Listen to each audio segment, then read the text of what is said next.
ಮೊದಲಿನಿಂದಲೂ ಪ್ರಿಯಾಂಕ್ ಖರ್ಗೆ ಮತ್ತು RSS ಅಂದ್ರೆ ಎಣ್ಣೆ ಸೀಗೆಕಾಯಿಯ ಸಂಬಂಧ ಇದ್ದಂಗೆ.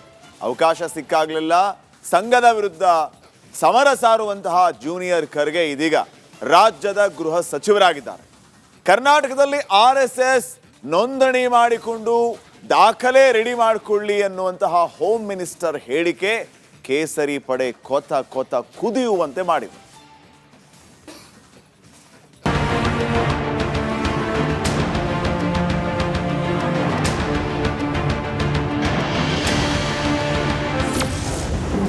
ಕರ್ನಾಟಕದಲ್ಲಿ ಮತ್ತೆ ಶುರು ನೋಂದಣಿ ಸಂಘರ್ಷ.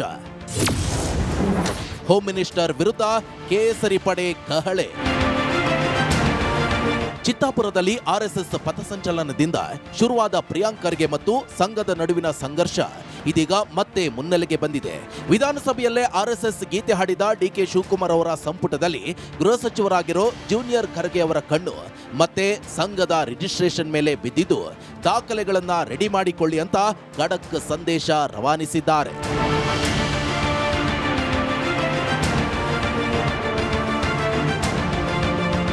ಗೃಹ ಸಚಿವ ಖರ್ಗೆ ಅವರ ಮಾತಿಗೆ ಸಂಘದ ನಾಯಕರೇನೋ ಉತ್ತರ ಕೊಡುವ ಗೋಜಿಗೆ ಹೋಗಿಲ್ಲ.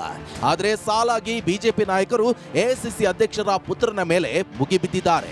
CT ರವಿ ಅವರಂತೂ ನಿಮ್ಮವರಿಂದಲೇ RSS ಬ್ಯಾನ್ ಮಾಡಲಾಗಲಿಲ್ಲ, ಇನ್ನು ನಿಮ್ಮಿಂದ ಆಗುತ್ತಾ ಅಂತ ಟ್ವೀಟ್ ಮಾಡಿ ಕಿಡಿಕಾರಿದ್ರೆ ಸಂಸದರಾದ ರಾಘವೇಂದ್ರ ಮತ್ತು ಬಸವರಾಜ ಬೊಮ್ಮಾಯಿ ಗೃಹ ಸಚಿವರಿಗೆ ಮಾತಿನಲ್ಲೇ ತಿವಿದಿದ್ದಾರೆ.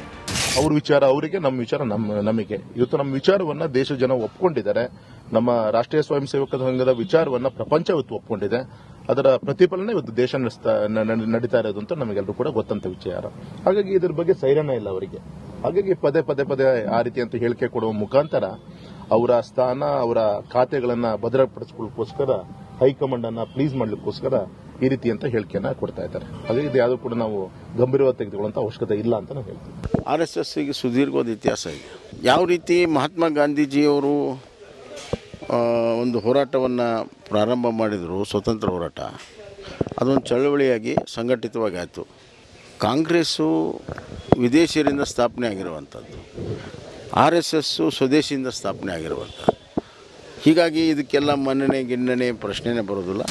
ಬಿಜೆಪಿ ನಾಯಕರು ಮಾತೃ ಸಂಸ್ಥೆ RSS ಪರವಾಗಿ ಬ್ಯಾಟಿಂಗ್ಗೆ ಇಳಿದ್ರೆ ಗೃಹ ಸಚಿವರ ಬೆಂಗಾವಲಾಗಿ KPCC ಅಧ್ಯಕ್ಷರಾದ ಹರಿಪ್ರಸಾದ್ ನಿಂತಿದ್ದಾರೆ. ಪ್ರಿಯಾಂಕ್ ಖರ್ಗೆಗೆ ನನ್ನ ಬೆಂಬಲ ಇದೆ ಅಂತ ಕದನಕ್ಕೆ ಕರೆದಿದ್ದಾರೆ.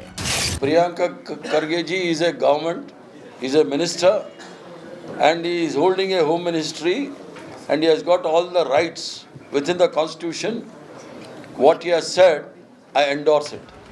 ಇನ್ನು ಬಿಜೆಪಿ ನಾಯಕರು, ಅದರಲ್ಲೂ ಕೂಡ CT ರವಿ ಅವರ ಹೇಳಿಕೆಗೆ ಗೃಹ ಸಚಿವ ಖರ್ಗೆ ಕೌಂಟರ್ ನೀಡಿದ್ದು ಇವರಿಗೆ RSS ನ ನಿಜ ಇತಿಹಾಸವೇ ಗೊತ್ತಿಲ್ಲ ಅಂತ ಕುಟುಕಿದ್ರು.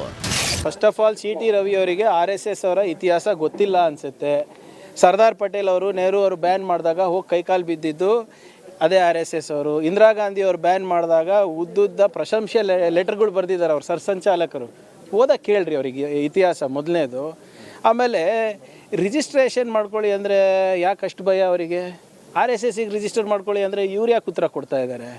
ಒಂದು ಕೆಲಸ ಮಾಡಿ, ಈಗ ತಾನೇ ನಮ್ಮ ಬೇರೆ ಮಾಧ್ಯಮ ಸ್ನೇಹಿತರಿಗೆ ಹೇಳ್ತಾ ಇದ್ದೆ, ನನಗನ ನಿಮ್ಮ ಯಾವುದು ಜಗನ್ನಾಥ್ ಭವನ್ ಅಲ್ಲ ಅವ್ರದ್ದು, ಜಗನ್ನಾಥ್ ಭವನೋ ಕೇಶವ ಕೃಪಾಗೋ ಕರೆಸಿ, ನನಗೆ ಕರೆಸ್ಬಿಟ್ಟು ಈ ಕಾನೂನು ಅಡಿನಲ್ಲಿ ನಮಗೆ ಸ್ವತಂತ್ರ ಇದೆ, ನಾವು ಯಾವುದೇ ಸರ್ಕಾರಿ ಸಂಸ್ಥೆಗಳಿಗಾಗಲಿ ಅಥವಾ ಸರ್ಕಾರಿಗಾಗಲಿ ನಾವು ಉತ್ತರ ಕೊಡೋ ಅಗತ್ಯ ಇಲ್ಲ ಅಂತ ತೋರಿಸ್ಬಿಡ್ಲಿ, ಅಥವಾ ನನ್ನ ಆಫೀಸಿಗನ ಬರಲಿ, ದಾಖಲೆಗಳು ತಗೊಂಡು ಬರಲಿ.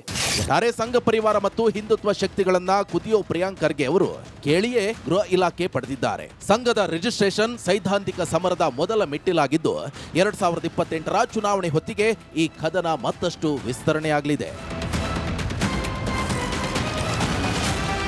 Political bureau, republic Kannada.